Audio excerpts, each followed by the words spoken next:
Welcome as we dig into the family drama of Donna Adelson. Yes, that Donna Adelson, right there. It's a story of the Boca Raton grandmother, doting mother, and allegedly co-architect of a murder-for-hire scheme. It kind of reads like a rejected Lifetime movie script, except it's very, very real and very, very deadly. So, what happens, what it means, and what's next for Donna Adelson? That's what we are breaking down today. This is going to be a very interesting trial when it finally comes to life. It's supposedly 5-6 weeks, but I think we've said 5-6 weeks. It's about last year at this time, and then it gets punted down about 5-6 months, and then we get to 5-6 weeks, and it's another kick. So I don't know. That's what it feels like, isn't it? Just every time we get ready to do it. Oh, never mind. Yep. Just kidding. Just kidding. We're going to see if we can make this last longer. But the evidence list was released. We're going to go through that on this episode and give you an idea of what Donna is up against. So what happened here in this last week, month, or so as we lead up to the trial. So let's rewind, in case you're new to this, all the way back to 2014 for some context. Florida State University law professor Dan Markel, he was gunned down in broad daylight in his garage in Tallahassee. There was no robbery. There was no struggle. It was just 2 bullets to the head while he sat in his car. The engine, it was still running. Police suspected a hit from the beginning, but why? Why is somebody putting out a hit on Dan Markel, professor? The man had enemies, sure. I mean, everybody does, I guess, to an extent, but not a lot to that level. I mean, divorce court can do that, but murder, that takes a special kind of hatred, or as it turns out, a very tight-knit family with a very twisted sense of loyalty. Dan was the ex-husband of Wendy Adelson. Enter Donna Adelson. That's, her daughter. The divorce was messy, involving custody fights, relocation disputes, and a court order that kept Wendy and the kids stuck in Tallahassee, far away from her South Florida clan. According to prosecutors, that didn't sit very well with Mama Donna, who allegedly wanted her daughter and grandkids back so badly, she greenlit a murder plan with her son, Charlie, and his girlfriend, Katherine Magbanua. Nothing like, getting the girlfriend of a little while in on a murder plan. It's a big ask. If you're dating someone for just a little bit and like, hey, let's murder somebody. Well, this that seems like a weird ask of a child's girlfriend. It's one thing to say, could you pick me up a gallon of milk at the store on your way home? It's another to, can you knock somebody off? It's a big ask. It is. I mean, it really is. They allegedly hired 2 Miami street thugs, Sigfrido Garcia and Luis Rivera. Sounds like street thug, I guess. I don't know. To drive 450 miles, execute the hit, and collect their paycheck. And flash forward to years of investigations, a few plea deals, and a lot of wiretaps. The feds got creative. And in 2016, they staged an undercover sting. An agent approached Donna on the street with a note that vaguely threatened exposure unless someone took care of Katie Magbanua. Donna panicked. And this is where the evidence starts to kind of come to light, if you will. Donna panicked, and her first call, it was Charlie. Uh-oh. Her son.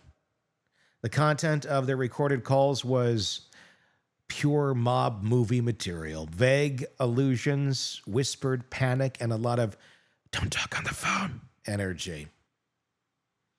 Charlie said he didn't care how much it would cost to fix things. Donna told him to bring cash to dinner. So they went to Arby's. No. Try the roast beef. I heard it's delicious. It is. It's always delicious. Then there's the infamous Dolce Vita recording, a dinner conversation between Charlie and Magbanua days after the bump. Charlie drops gems like, I don't want someone paying visits to my parents. And Magbanua coolly mentions if the cops had anything, they'd already be on a plane. That's not how innocent people talk, by the way. And No. Donna, she wasn't even indicted until 9 years later. That's how long. I mean, by 9 years, you think you probably got away with it, don't you? Well, yeah, you're not covering your tracks. You're not looking over your shoulder. You're not, you can finally talk about things because nobody's onto you. None of this is going to happen. Except We're there's good. no We're statute golden. of limitations on murder. So in 2023, right after her son Charlie got convicted, why the delay? Well, probably because prosecutors were building a fortress of circumstantial evidence, call logs, financial records, incriminating texts, you name it. Her greatest hits included allegedly funding the hit with a cash envelope she hand-delivered to Charlie, per Magbanua, texting him, I'm outside, the day of the murder. And reacting to the FBI bump, not by calling the cops, but by coordinating damage control.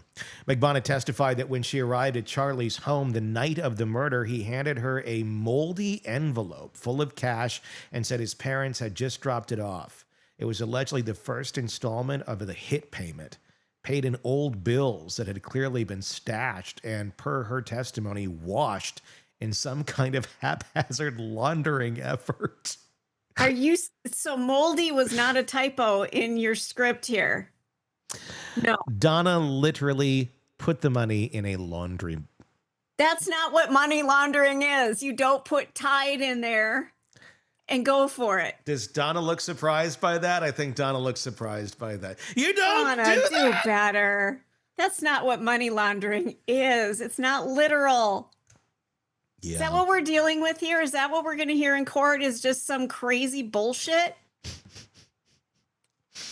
Oh, God, there's not enough CBD for that. Can we get a sponsor? We have sponsors. I want a CBD sponsor because We've had some over the years. I need some more to put up with this shit. I'm opening it right. I can't. She money laundering and she put that shit in the washer?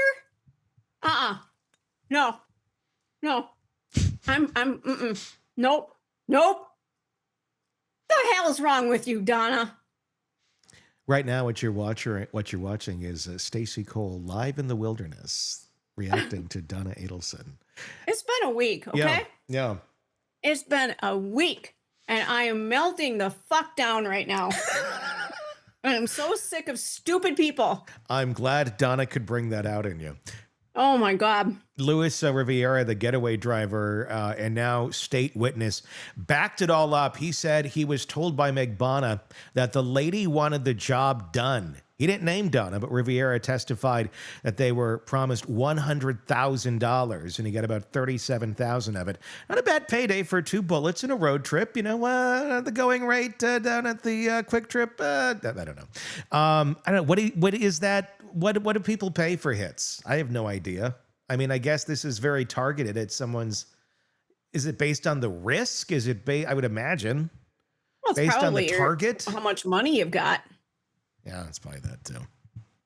I've never put a hit on anybody, and believe me, I've had enough reason to do so, and I've never done it. So how do you even? That's why I'm chewing on CBD. You go on like the dark internet, and then you buy it on the dark eBay. That's how that works. I have no clue, and I've never looked. I really don't give a shit. I think people that are shitty, just let them go be shitty on their own. Yeah.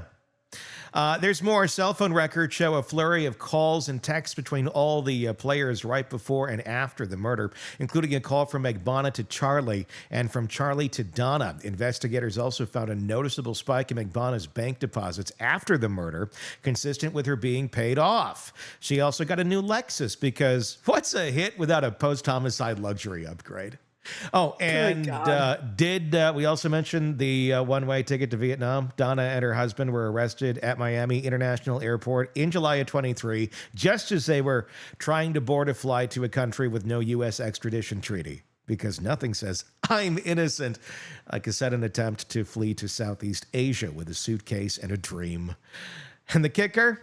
A jail phone call between Donna and Charlie recorded just after his conviction. Thinking the line was disconnected, Donna was heard talking about how they were going to flee to a non-extradition country and just hope they didn't get stopped at the airport, like they were. So that's what happened. That's the Donna Adelson story. That's how we're here today getting ready for her trial. So what all of this means is what we're going to jump into next. But before we do, in the comment section out there, let us know, what are your thoughts on this case as we're about to enter the trial of Donna Adelson? And will other people end up in the crosshairs? Is Donna just the next one or the latest one to fall here?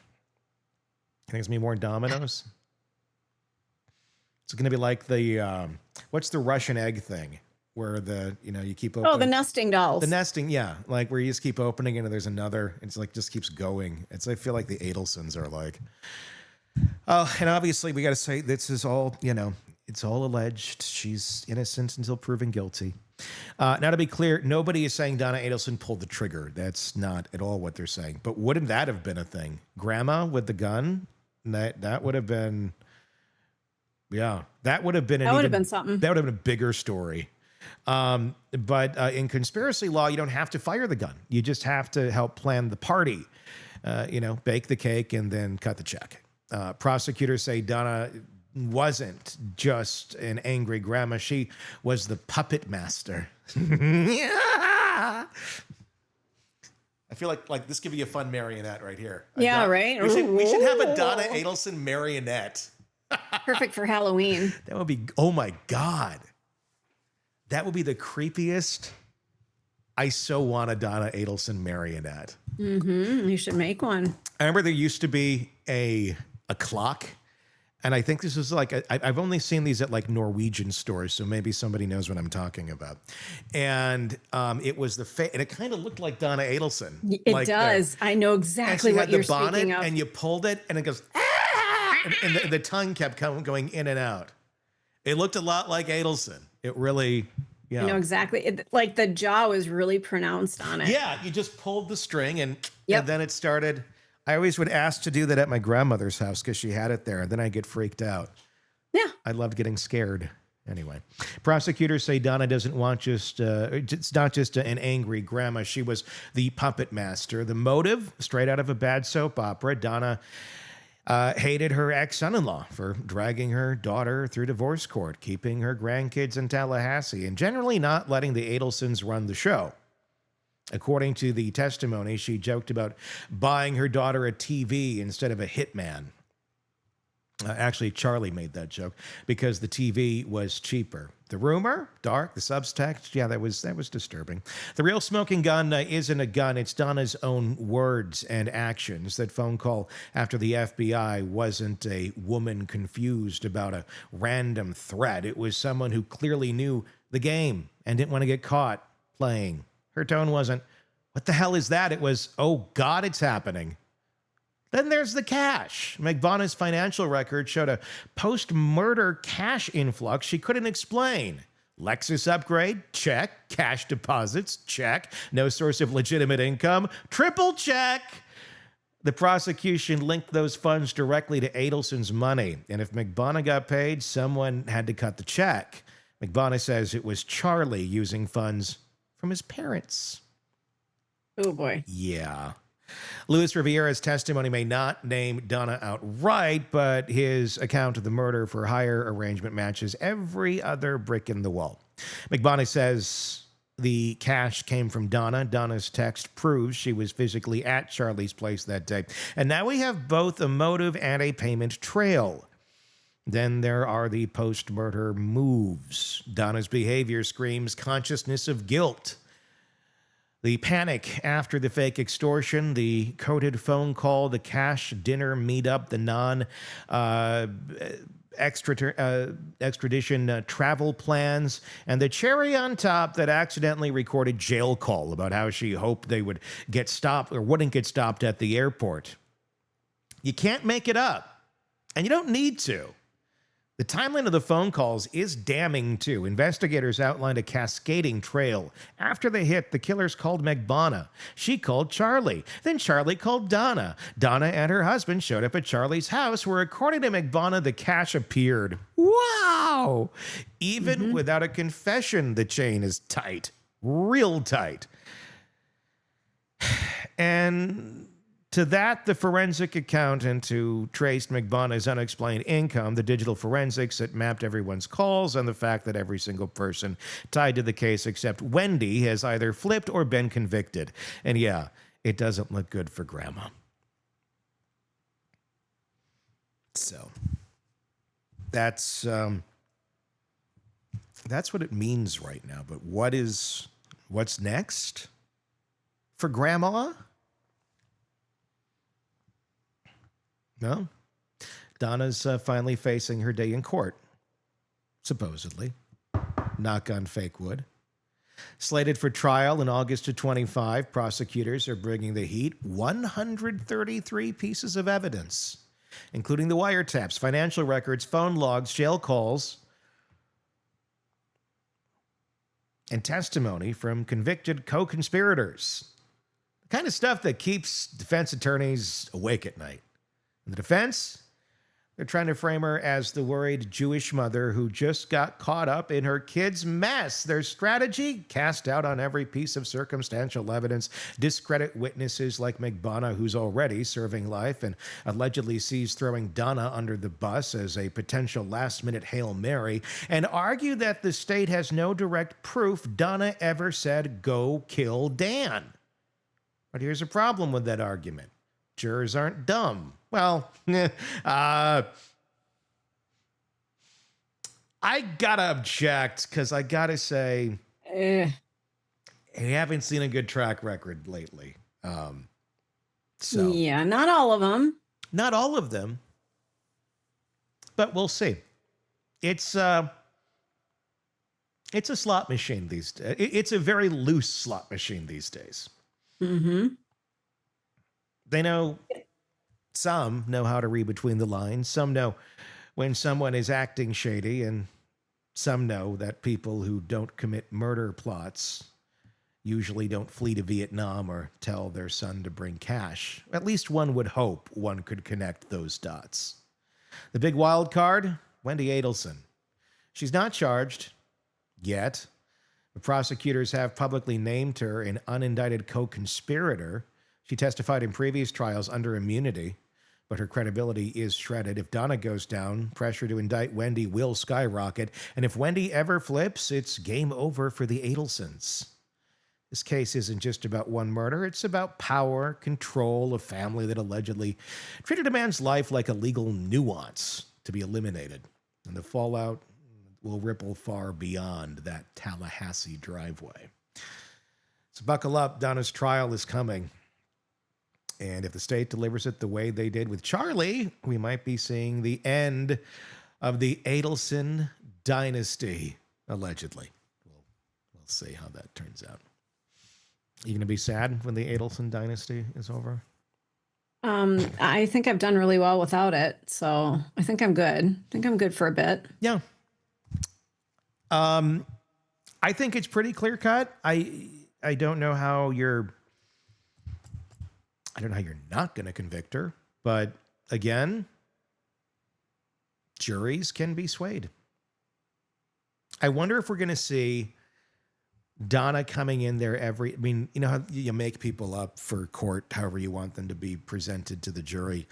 I wonder how old grandmother, frail she's going to look. She going to pull, was it Harvey Weinstein or am I thinking of Bill Cosby? Harvey did it. With the walker and, just, I'm frail, know. I'm wondering if we're going to see that. If we're going to see a totally different Donna Adelson. If she was smart, she would have started playing that card like right away. So it wouldn't be a shock when suddenly she's in court and she's looking like 90 years old. Mm-hmm. So I don't know. I wonder. Or is she going to try and look very astute and more professional and what she, I don't even know. I don't know if she's going to be, can she wear, I don't know if she can wear street clothes. I don't know what it is on I this one. mean, well, that's an actual picture that you're using for the graphics. Yeah. So for those of you on YouTube, you're able to see it. It's if a that's purple purple, thing. That's been the purple thing all the time. But that's been hearings. And sometimes when the actual jury is there, they do allow, but it's different on every trial. is purple the new black or the new orange? I'm sorry, the new orange. I think it's the color that was probably they got the best deal on at whatever institution that she is staying at. I mean, because purple's my favorite color. I mean, everything I have is purple. So she's styling. I mean, who wore it better? Like her or Kohlberger or, I mean, Karen Reed. Nobody beats Karen Reed's courtroom fashion. Well, Karen wore real clothes. Yeah. Right. But yeah. But, Kohlberger now is going to be in whatever the garb is here at the sentencing because his rights to street clothes are gone. I tell you, when we started working from home and COVID hit and things, my entire wardrobe changed entirely. I wear sweats, I wear t-shirts, it's nice not having to worry about dressing up. So, I wonder if it's kind of cool to put on prison garb. It just, you don't have to worry about, are my hems looking good? Do I have wrinkles? What do I need to do here? It really, you just put it on and go. I mean, if you worry about what you wear, it really would be quite freeing, quite honestly, because there's nothing you can do about it. Right? Yeah. You can't get mad. It's like, it is what it is. And you just kind of let that go. And then you maybe see how maybe that was too important in my life prior. And now that I've done this, it's like a cleanse or something where people I've heard Penn Teller ate a diet of potatoes for a month, changed his palate. And I mean, quite an amazing story there, but kind of like that. We're like, oh, okay. Anyway. Yeah. That was a tangent. That's the latest on Donna Adelson. Let me know what you think in the comments section on YouTube. Just search Hidden Killers with Tony Bruschi. On YouTube, if you're not there right now, press subscribe if you're listening on any of the podcast platforms. Of course, we very much appreciate that. So, beyond anything else, please hit subscribe so you don't miss any of the stories we cover for you right here. Craving non-stop true crime updates? Press subscribe now and get the latest cases, analysis, and expert commentary delivered straight to your feed, only from the Hidden Killers podcast and True Crime Today.